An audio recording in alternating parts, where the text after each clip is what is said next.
Hey folks, Leader here once again. Welcome back to another video. So I haven't been on YouTube a while, guys. Now I just finished Ninja Turtles, the 1980s cartoon. And I know it's been a while to get to this. I'm never close to the Christmas season. Hope you all like my Christmas shirt. But welcome to a Christmas review this year. And this year, what I'm going to review on is that I'm going to review the 1997 direct-to-video movie sequel, the Christmas musical fantasy film called Beauty and the Beast, The Enchanted Christmas. Which I did enjoy this movie. I will admit I did enjoy it. Now Disney sequels, they don't come out as being great or as memorable. Some are okay, some are lame, but this is one of the ones that are really, this is one of the direct-to-video sequels, Disney sequels that I would say are really good. This was a really good movie. Is it better than the original? No, the original will always be the better. It is definitely better than the remake, the 2017 remake. I rather watch this over the remake. At least it's shorter. It's only 71 minutes. It's a very short film. 1 hour 15 minutes. It's not over 2 hours or anything. It's a really good story about Christmas and stuff. It's got a good heart in there to the film. And, yeah. I mean, I have a little bit of issues with it, but despite that, it's really great. I thought it was really good. And it was different than the original, so, you know. But it was really good. I really did love Beauty and the Beast and Enchanted Christmas. It was a really good movie. But I'll go ahead and get into the review itself. That's why I'm wearing my Home Alone shirt, just to get into the spirit of the season. Yeah.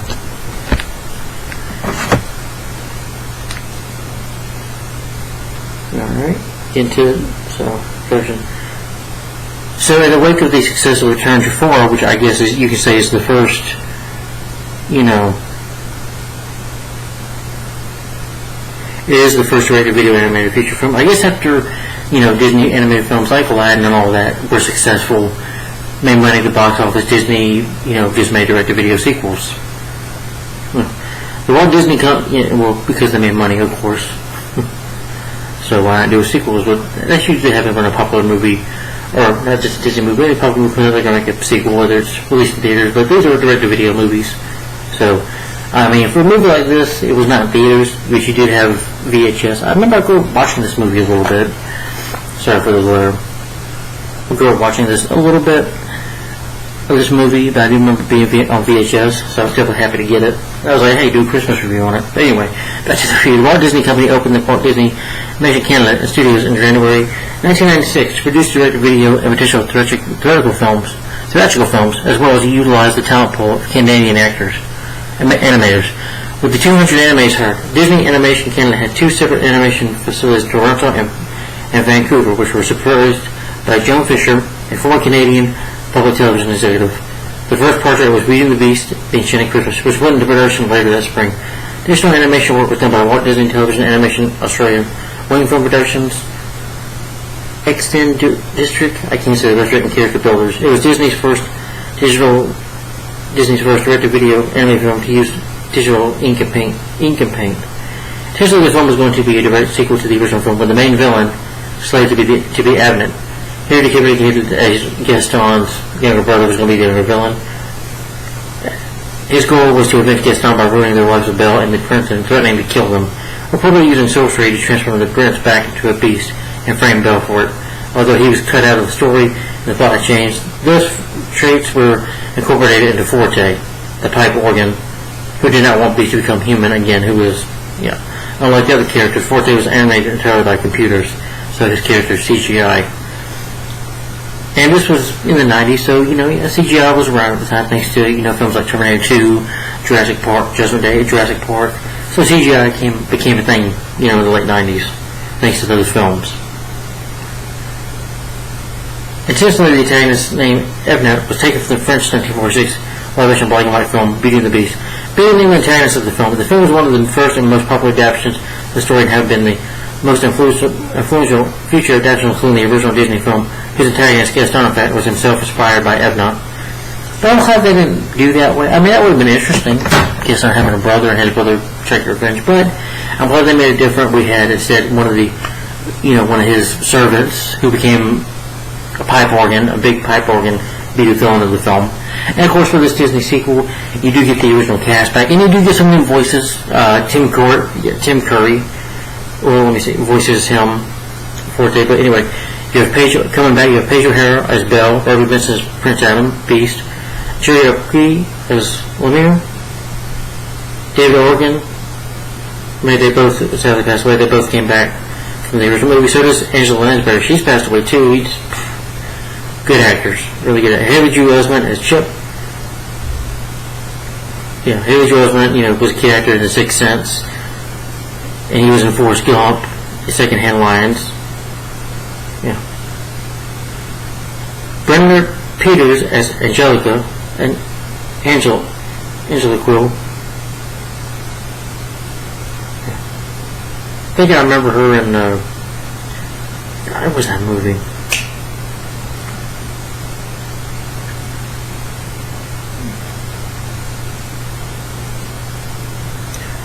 But yeah, beautiful lady, very good singer.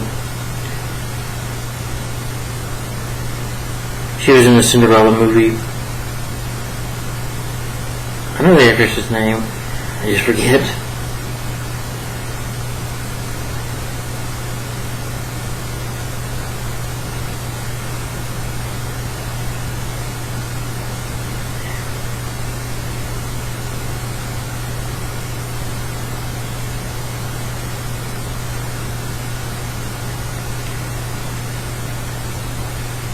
Because I know she plays Cinderella's stepmother.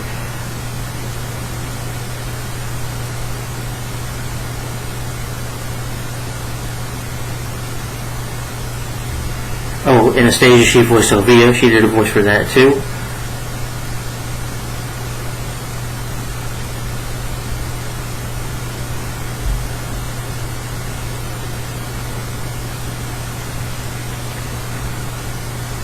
Yeah, but good actors. And of course the late Paul Reubens as Fife.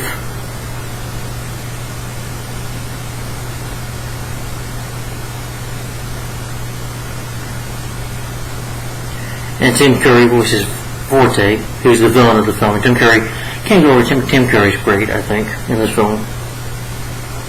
And Frank Welker voices Philip the Horse and Sultan. Jeff Bennett as Axe, and Keith Soos as the Entrenchers. Roger Pumpus as additional vocals. The film was released on VHS Laserdisc in the United States on November 12th, 1997.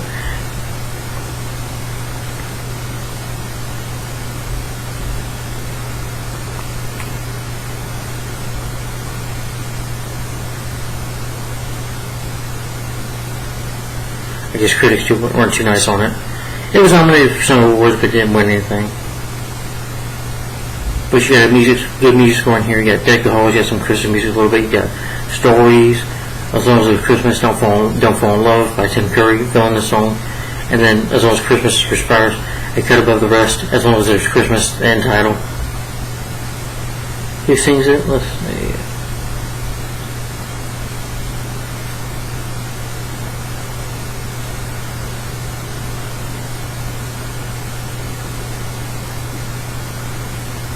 I think he might do the Beauty and the Beast song in the original film too, so he does it here, and he's, good singing voice. He does a good job. Yeah, it's a good song.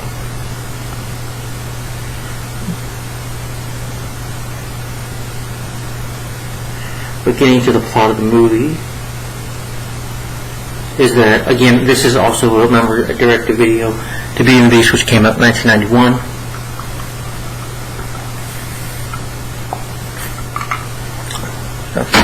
Sorry. Anyway, in this Disney animated sequel, what this movie is about is that the lovely Belle and her monstrous Belle and her monstrous and the Beast are in the midst of the holiday season, which Belle has no problem getting to the true spirit. But Beast isn't so easily swayed into a celebration mood. Meanwhile, the castle's pipe organ, Forte, becomes opposed to Belle's presence, as well as to her holiday decorating, and schemes to put an end to her Belle's relationship with the Beast and any Christmas festivities to boot. So yeah, a pretty simple plot, and get more into the story. And there will be some spoilers in here. So if you haven't seen this movie, don't bother watching this review.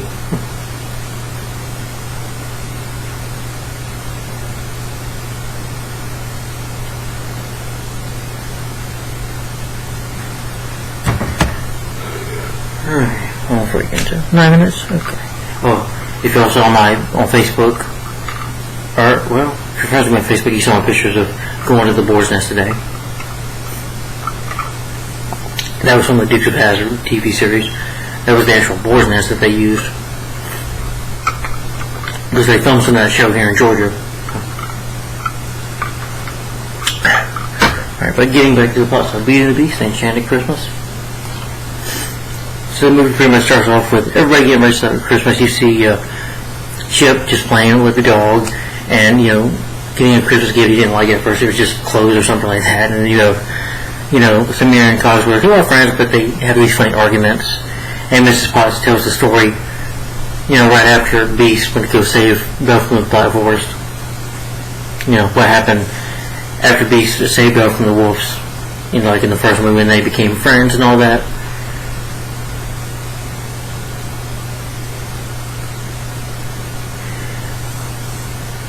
Well, you have them, Beast trying to, just out there kind of moping, or just angry. Because again, he's a torture soul character. He's a character that does not like being a beast, but he became a beast because of his selfish ways. And you have Belle who, tells them about Christmas. Chip doesn't know what Christmas is until she tells him about it. And Paige O'Hara, again, like I said, her business, they do the voices of Belle and Beast, and they're great. And again, Paige O'Hara does do her own singing like she did in the original film, I believe, too, and this one she does too, but she's got a very lovely singing voice, very beautiful voice. Yeah, I'm sorry, Emma Stone, but you suck. Not Emma Stone, I'm sorry. Emma Watson, yeah, you're not Belle. Paige O'Hara, to me, is the only true Belle. And Robbie Benson is the Beast. They always will be, to me. But I like it when they're, when Beast falls off the ice, he's like, I fell on my, and they go for skiing. Forte, who was, like I said, the pipe organ villain who's got kind of like his sidekick, or you could say side villain, but, I wouldn't say really a secondary villain, I guess, a little bit in the movie, because he's helping Forte out. What's the character's name again? Shoot, I know it.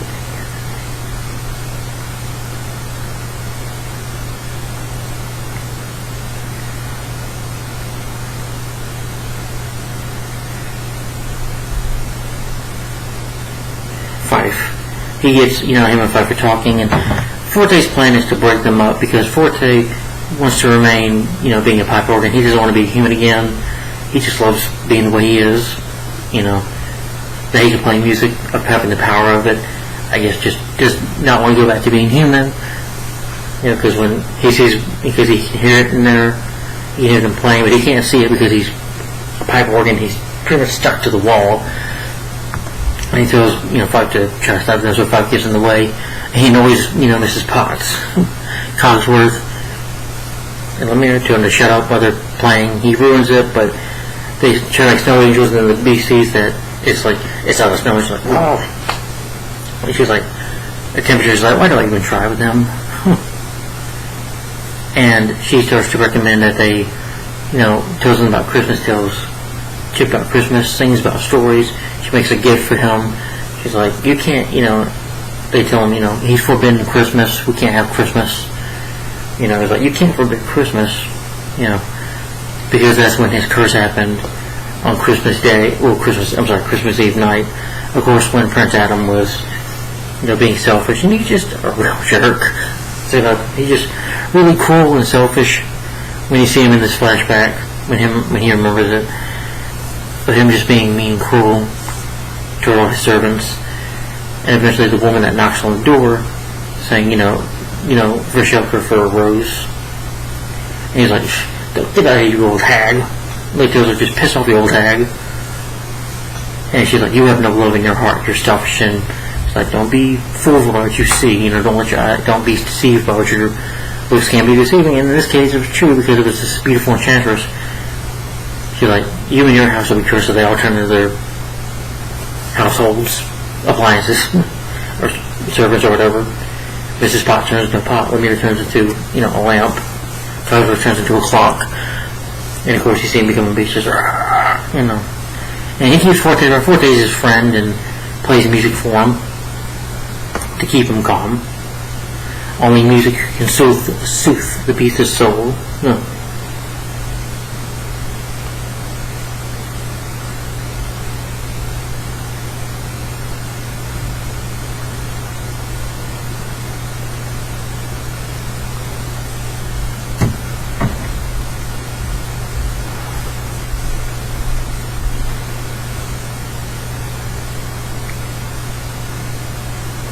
Because he believes that. Forte also believes that. Forte believes that humanity is overrated. Again, like I said, he wants to use of his power in his enchanted form.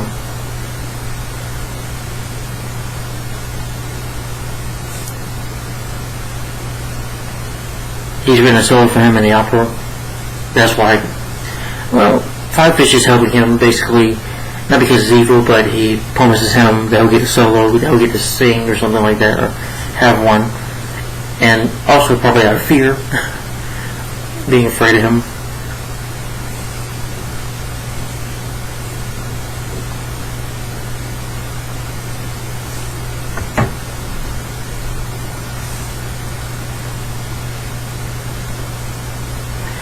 They do say Cosworth, and they even have a little song.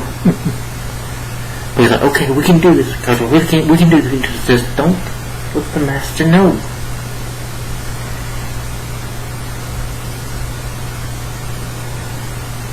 But they have to sneak around. They go find Angelica, she was the decorator, but she's been up in the attic, up behind the castle, because the Beast doesn't want her around anymore. She was the royal decorator. She's not pleased to hear about Christmas, so she went out and raised her hopes again and believed that they, could all celebrate. So she's like, she doesn't have enough faith in it. Basically, she doesn't want to do it. But Belle sings that Along With This Christmas song, which is my favorite song in the movie. Again, and she sings stories and stuff. And like I said, Pedro Herrera has a very beautiful voice.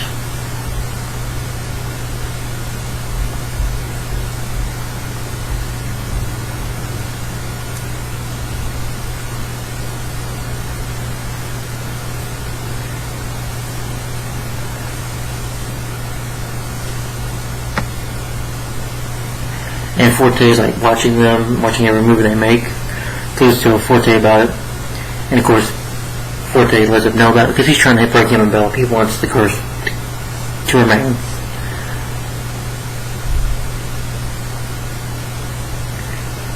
Telling him that the girl doesn't care how he feels about Christmas, so he manipulates him into this incentive towards his feelings.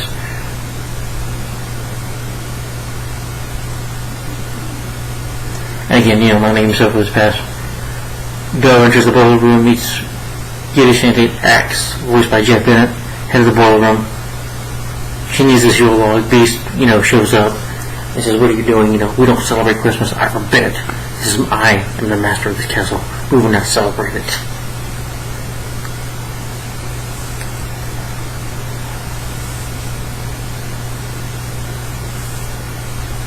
And to Beast was like, "This is all stupid," Damn.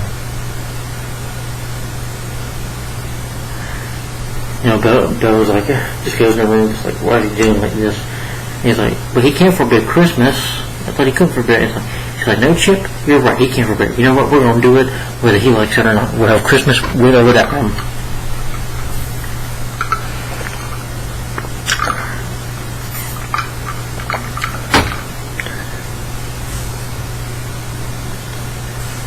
But, she's able to sneak into his West Wing. Again, remember, she's not allowed the West Wing. No, none of the servants are without his permission, but it is forbidden.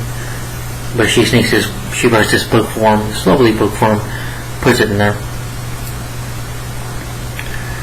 So she does go look for a Christmas tree, but not only grounds are very promising. He sees what she's doing just angrily. And Lemire talks to him, says, "Oh, look, Master, what's that?" And he says, he's like, "Oh, this gift." He's like, "Master, you can't open it until Christmas." He's like, "But it's for me. My servant made me a gift. I'm the master. Should be able to." So she must care about you. It's from my girl. "Oh, really? Mrs. Potts?" "No, Belle." "She gave you this gift.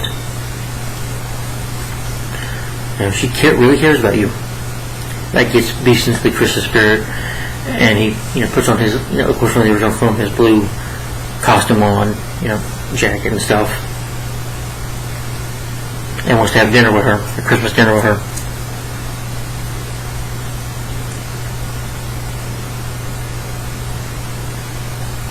So we all know how you feel about the holiday, but giving gift to another is about saying, "I care about you."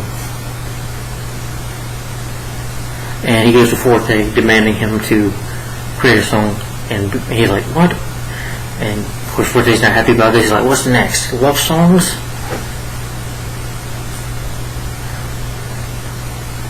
And he plays beautiful music. He does. He attracts Belle to his room. He's got a plan to get rid of Belle, as you can say. And Belle meets Fife, who of course probably thinks Belle is very beautiful. Of course I'm sure they all know that, but she meets Forte. He's like, well, they're in the Black Forest. There's a Christmas tree. Why don't you go get it? I give you my word one time, even though she made a promise to the Beast, or the Beast would lock her up for turning her word, because she promised that she would stay there and never leave without his permission, ever again, like she did in the last movie. She made a promise and she doesn't want to break that promise. She's like, okay, we'll go real quick. And Beast, is calling for her, tells Cosgrove to go get her, but Belle's missing, so they have to go find her. Cosgrove tells Mrs. Fox to keep him distracted. She tries to do that. He's like, then, she finally cracks and tells them that they're looking for Belle.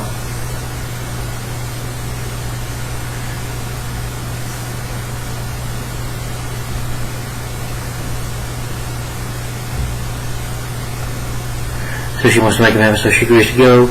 She takes Chip and asks whether they get the tree. Fife tries to ruin it. He uses his noise because she sees like 5 feet in her. I was just going over the walk. I like to chill. He does a piping noise, scares Philippe, the horse, and breaks the ice. Chip almost, she saves him. She gets in the water herself, and she comes up with his breathing. But there's a rope tied on it. The rope gets on Belle's leg, and she almost drowns in the water until the Beast himself shows up and jumps in the water and rescues her. In his anger, though, he destroys Angelica's, Angelique's stuff. He destroys her decorations in anger.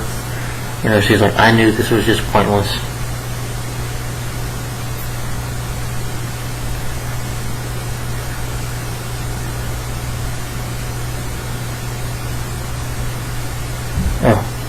Oh, he's also been hypnotized, I guess, to make it say that, but because Forte sings a song like, she doesn't love you, falling in love. I can't do Tim Curry, but Tim Curry does a great job with the song. He's able to use his music like sound waves, sounding green waves,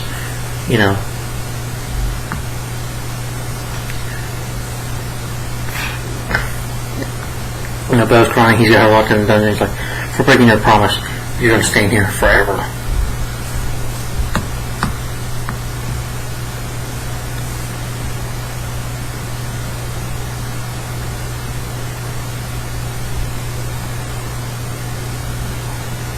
But she has a business with the others,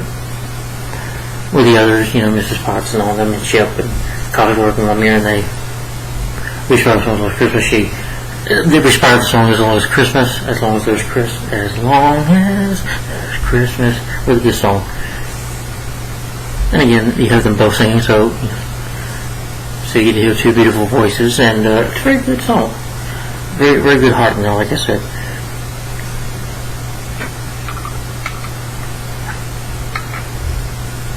Yeah. Does she miss the Belle that she was on Belle? I think so. Does she just given up fully? But Belle, he's still got hypnotics. Hypnotized the Beast still, and Beast is about to destroy them. He's turning against the Beast. She doesn't love you, Beast. There is no love. It's better to be alone, be by yourself forever. Don't have no one. And he's like, destroy your curse. Get rid of it. Be a beast forever. And he's so close to destroying that flower. And if he does, he doesn't. He sees the book, the gift. He reads it, and he's like, it's a book. And he tries to say, Master, you don't need to read it. Master, it's like this. But Beast wants to ignore him, and Beast tells him, be quiet. I want to read. And he reads it, and it opens up his heart. And he feels bad for what he did. He has a change of heart. Realizes that, that Belle does love him. And so he goes to her and apologizes for what he did. Just like, can you forgive me?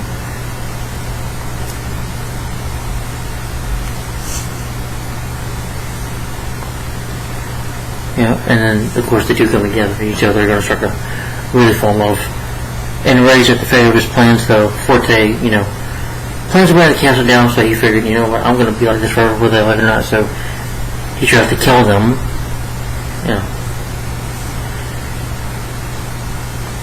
And he separates the castle. It cracks the ground and stuff, and the tree, everything in the castle is almost destroyed. And five shots on the side. He's like, wait a minute, you lied to me. He's like, he looks at his paper. He's like, there's no music solo here. You lied to me. He's like, you're nothing to me. You're nothing. You're just a fool. And when I'm close to killing Belle, Belle's able to use like a stack of wood there, to push over to get to the other side.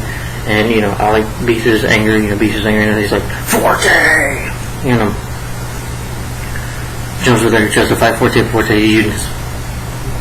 William Salvador try to kill Beast.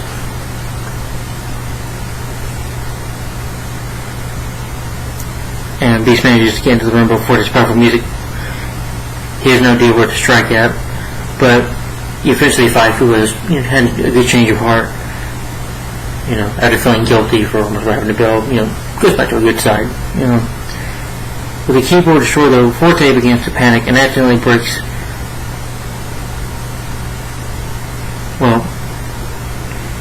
Because Five gives him advice, he employs Forte by ripping out the keyboard below him, destroy it, and Forte freaks out, nails him up, causing him to fall over. Beast laments the death of his old confidant, and pretty much throws it, and Forte is destroyed for good, dead, basically. He's like, oh, Forte. He hated that he killed his own friend, but Beast had no choice but to kill his own friend. You can say in the original, the Beauty and the Beast, he doesn't kill Gaston, that's for a different reason, but for this reason he had to kill Forte, because Forte was trying to kill him and Belle. He was trying to murder everybody in the castle, so he had no choice but to, finish Forte. He had no choice. But after that, though, you get back to the original where the day was. Five ends up receiving a royal pardon for his participation in worse crimes. It was largely a celebration with Belle, the Beast, and the castle servants. With that, Christmas celebrated at last. They said, let's spend the Christmas, and of course, she's got to go dressed on. He's got his blue jacket on, blue suit on, Beast does. And of course, they do their dance, and then they continue to have a happy holiday, which brings back the actual party, of course. And our human again, say Christmas, and you have Prince Adam now back, for being a beast. Well, they are now in the future, for him not being beast anymore. Prince gives Belle a gift, which is a single rose, and you just have to smile at each other and just look at the sky, and they'll have a wonderful Christmas, and then the movie ends there. So that was the Beauty and the Beast, the Enchanted Christmas. Before I get my final opinion on the movie.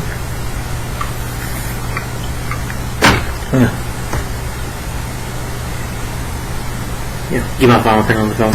Again, I actually really love this film. I love this film. I thought this was definitely I would say in my opinion, this is one of the best Disney direct-to-video sequels, in my opinion. And a good Christmas movie. So if you want to watch Christmas movies on the holidays, I would definitely recommend this. If you don't have it on DVD like I do, then I would say if you have Disney Plus, watch it. It's not that long. It's only 71 minutes long. It's not a long film. But it's got a good heart to it, good character still. It's good to see some of the cast members. It's good to see, Tim Curry, the other actress, I forget her name, but, and Paul Rubens, the late Paul Rubens. Who voiced her again? Brenda Peters, and Tim Curry, and Jeff.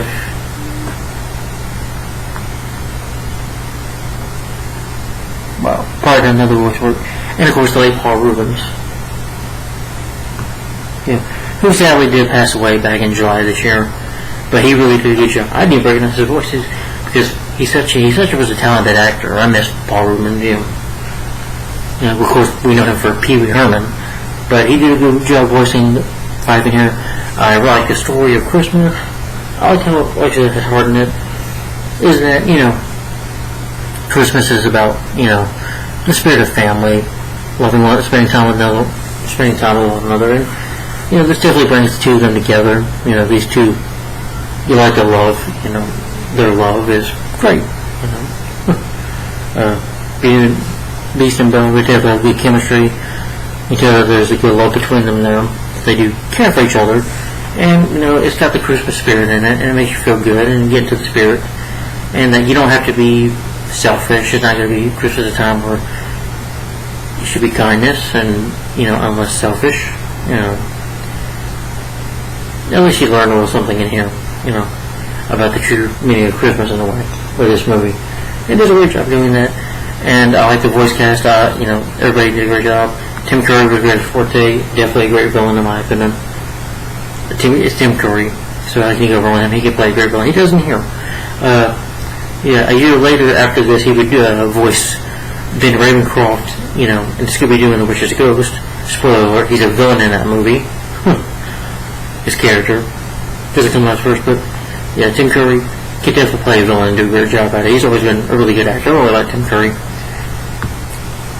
So yeah, they did the right choice by making him the main villain of the film.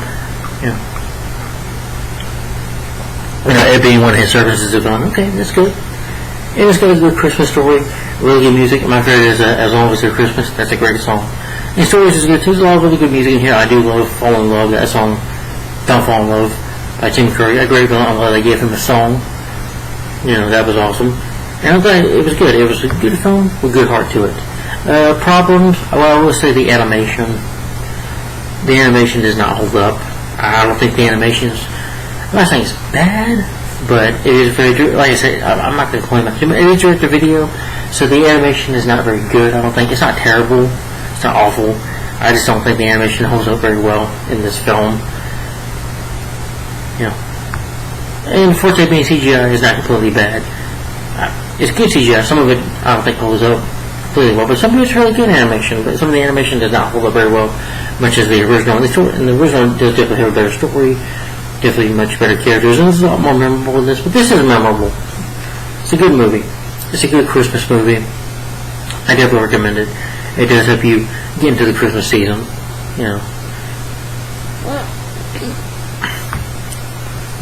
So I highly recommend it. So yeah, that's my only problem. I can't really think of anything else.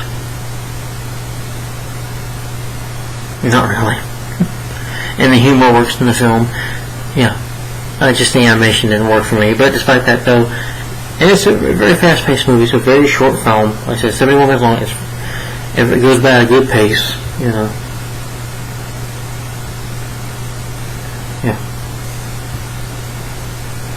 It doesn't get boring. I do like to look at the castle in the beginning of the movie. You do have a Christmas song.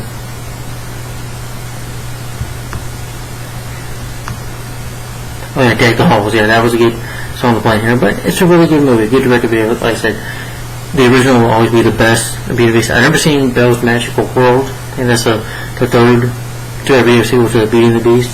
But again, it's better than the remake because it tries something different. And likely they did the sequel that added Christmas in. So, So I'm gonna give Beauty and the Beast Enchanted Christmas. I'm gonna rate this film 4 out of 5 stars, and I'm gonna give it a thumbs up.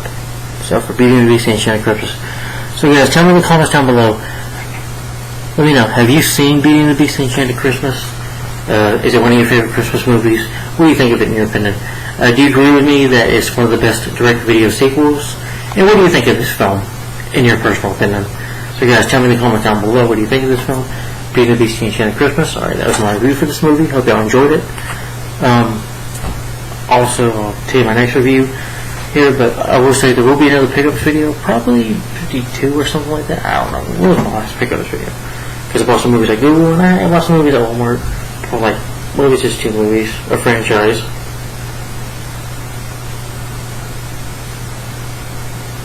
Oh, it was pickups 57, so pickups 58. That could be tonight real quick. So, stay tuned for that. So, I'm not done yet. No. So, stay tuned for a Pickup 58 video. I'll find a thumbnail for that. I got a good idea for one. This is about a good match of movies. And also, tomorrow morning, I will be going back to my superhero reviews.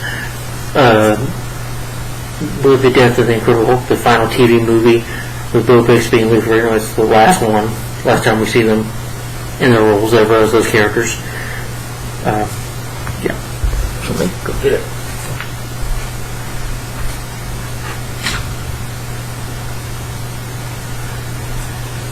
And like I said, we were in the 90s.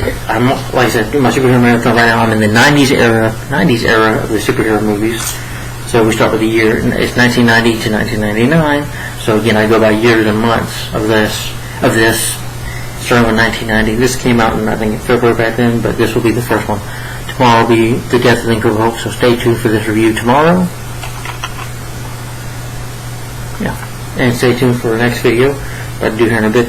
Also, next weekend, I might do a review, maybe Saturday, maybe, I don't know yet. Guys, I don't know yet. But if I don't see you, all I can say is, have a Merry Christmas, and a Happy New Year. Just be safe, stay warm, have a good Merry Christmas with your family, have a good time, and, it's a great holiday. I love Christmas. It's a good holiday, fun holiday, and definitely, so spend time with your family, have fun Christmas Eve, and that's next Sunday, by the way, and I think this Monday's Christmas Day. So, guys, I'll see you then. We only got 9 days left till Christmas Day. Wow. I know, season goes by fast, and then we'll be in a new year. It just goes by fast. But anyway, guys, thanks for watching. These 12 months always go by fast. But guys, thanks for watching. Let me know in the comments again, what do you think of Beauty and the Beast, The Enchanted Christmas, in your opinion. And stay tuned for Biggest 58. And of course, tomorrow's review, getting back to my superhero marathon of the 90s era of superhero movies, The Death of the Incredible Hulk. So, see you guys. Thanks for watching. Like, comment, subscribe. And if I don't see you, have a Merry Christmas. Thanks for watching. Bye-bye. Oh, also, I will be doing a Happy New Year video when we get in 2024. January 1st. Yeah. It'll be that day. That late night, but see you guys. Thanks for watching. Bye-bye.